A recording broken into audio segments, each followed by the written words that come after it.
Boa noite, pessoal. Estamos aqui gravando mais um podcast, mais um episódio do podcast da Rufus Press. Por conta da epidemia do coronavírus, a gravação vai ser um pouco de improviso hoje, né? Esse microfone é um pouquinho até pior que o outro, que já não era muito bom.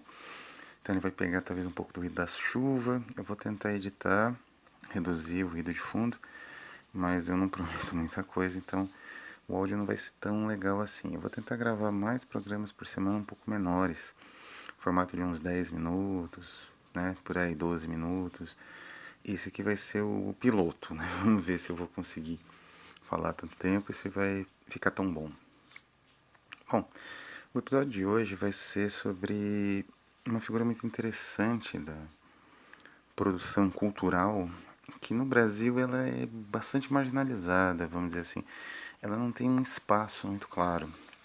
O Brasil ele tem uma tendência cultural a trabalhar muito com registro oficial, né? Então você tem sanções. Ultimamente a sanção que vale é a sanção popular, então são os influencers. Mas antes, no passado, foi a sanção, enfim, institucional, no caso das universidades, que também ainda vale, né? A sanção, digamos assim, informativa, né? A chancela dada pelos meios de comunicação. Mas esse tipo de estruturação cultural, ela acaba excluindo certos críticos da cultura que trabalham na margem, que são os colecionadores, os connoisseurs, né, os conhecedores, aquilo que em italiano, em francês é conhecer, em italiano costumamos chamar o dilettante, quer dizer, a pessoa que ela domina o assunto, mas não tem um domínio em termos acadêmicos, né, em termos formais. Então, uma parte desse domínio talvez seja autodidata, enfim. Mas de onde surgiu essa figura, né? Qual o interesse em cultura dessa figura? E será que ela realmente não tem algo de filisteu, né? Porque ela se aproxima da cultura de maneira um pouco indireta e tudo mais. Bom, essa figura ela surgiu no Renascimento, talvez um pouco antes ainda, na Idade Média. E é justamente a figura daqueles indivíduos que criavam gabinetes de curiosidades. Acho que o maior, talvez, expoente disso, a maior figura nesse sentido, desse precursor, não é? Daquilo que a gente pode chamar do colecionador, né? Do indivíduo que se aproxima da cultura, dos elementos da cultura com outro olhar, não é? Seja o Athanasius Kircher, né? Um padre jesuíta. Kircher, enfim, né? Qualquer que seja a forma, Kircher, né? De pronunciar o nome desse cidadão. O Athanasius Kircher ele era um monge jesuíta alemão e ele tinha até um livro, né, sobre ele e os estudos da Jocelyn Goodwin e outros pesquisadores indicam que ele era um indivíduo que queria abarcar várias áreas de conhecimento, queria conhecer tudo, não é? Isso ainda era possível no passado por conta de que, de certa maneira, a filosofia e a reflexão metafísica, ela amarrava, ela ligava os pontos da ciência. E a ciência girava em torno da metafísica, né, digamos assim, e era assim que ela funcionava, mais ou menos. E hoje em dia isso obviamente é impossível, não tem como você conhecer tudo. A medicina e a geologia, por exemplo, exigem muito, né, do conhecimento. E o grande exemplo do sossobrar, né, dessa visão do polímata, embora exista no século XX outros polímatas, o Athanasius Kircher não foi o último, mas os polímatas do século XX eles trabalham mais no registro já da criação cultural e artística, enquanto que o Kircher ele queria trabalhar no registro da ciência. Mas a falência, né, do polímata é justamente demonstrada pelo Flaubert no Beauvoir e Picochet, né, que são dois indivíduos que querem conhecer tudo, eles estudam tudo loucamente e nunca chegam muito longe nesses estudos, mas de certa maneira esses estudos transformam esses indivíduos e no final do livro, o livro não tem final, o livro do Flaubert morreu antes, mas já na parte, já se encaminhando para digamos, para o desfecho, né, para o arco final, os personagens têm uma transformação muito grande. Então, o Athanasius Kircher, os gabinetes de curiosidade que povoaram a Europa desde o século XV, XIV, são a base, né? Então, o colecionador, está usando esse termo, o conhecedor, né, outro termo que a gente pode usar, ele surge daí e ele tem também essa ideia de assambarcar um pouco do conhecimento. E, em geral, ele trabalha com o anedótico, né? Os gabinetes de curiosidade eram assim, eles tinham registros bizarros, coisas estranhas, Então, esses gabinetes de curiosidade eram mais museus, né, de curiosidades, assim, e um estoque, né, de elementos curiosos do mundo afora, propriamente algo pensado em termos científicos, ou catalográficos, ou qualquer que seja uma ideia de sistematização.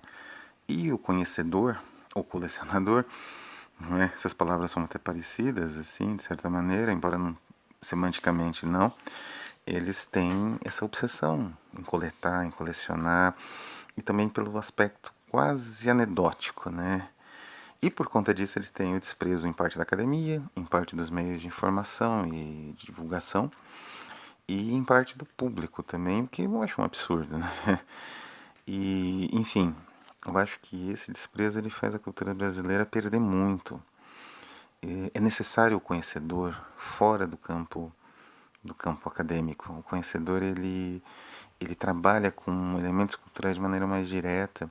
E mesmo que seja anedótica, essa maneira ela é cheia de intuições interessantes, instigantes, que até podem alimentar a pesquisa acadêmica.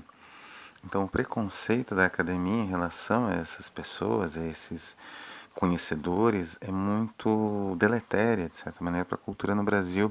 Isso exila autores, por exemplo, que necessitavam de uma revisão crítica e que costumam ser vistos por um motivo ou por outro fora do cânone. Esses são exilados, né? Ou para uma análise sociológica, ou para uma análise linguística. E isso, claro, empobrece a discussão cultural, não é? Você só a discussão cultural do Brasil parece girar em torno dos mesmos eixos, né? E isso é problemático, né? Ultimamente, exatamente, editores e críticos, né? Como que a gente pode se chamar, por exemplo, o Primati, embora o Primati tenha o Carlos Primati, né, uma formação em cinema muito profunda, mas esses críticos, esses editores como o Sepo Clepsidra, a própria Carambaia, embora tenham, enfim, pessoas formadas e até acadêmicas, no caso da Carambaia, eles têm esse interesse em despertar outras possibilidades, né?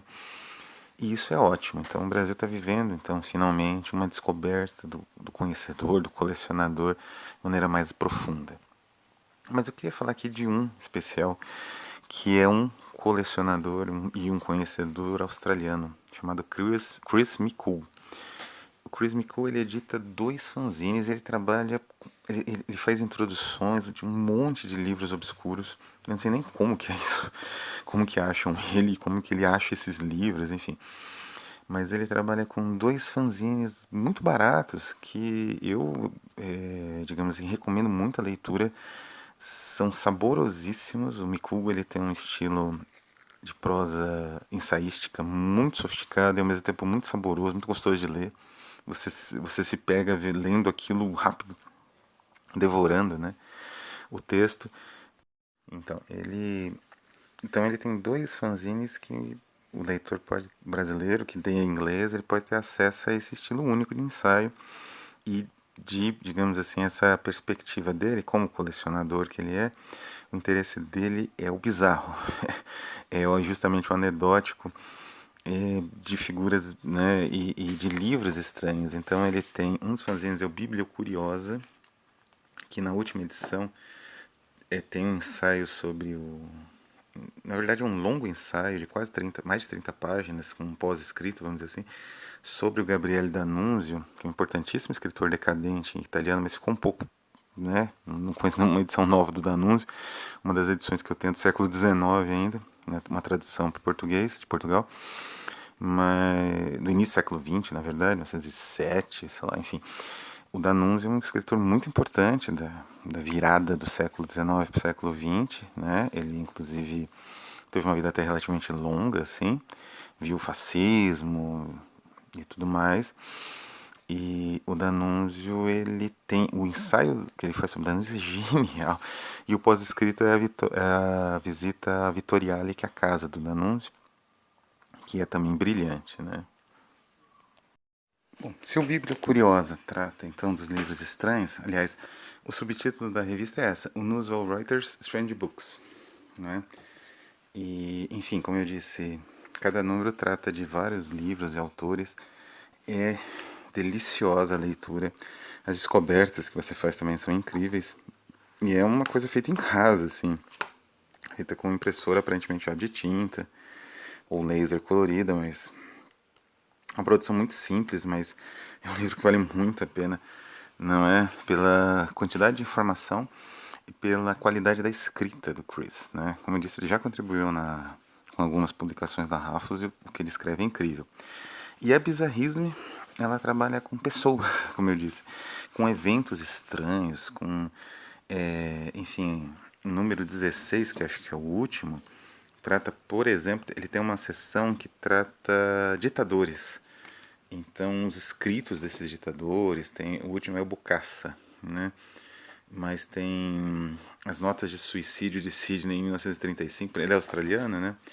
Tem bastante material sobre Austrália, Nova Zelândia, e coisas bizarras acontecem nessa região. Então, o bizarrismo é, digamos assim, voltado mais para biografias, né? E também tem é saborosíssimo, né, o material e muito bem documentado, né? O bizarrismo no final ele tem as notas e fontes de cada material, então ele lê muito material estranho, ele coleciona esse material estranho e é a vida dele, acho praticamente o ganha-pão dele.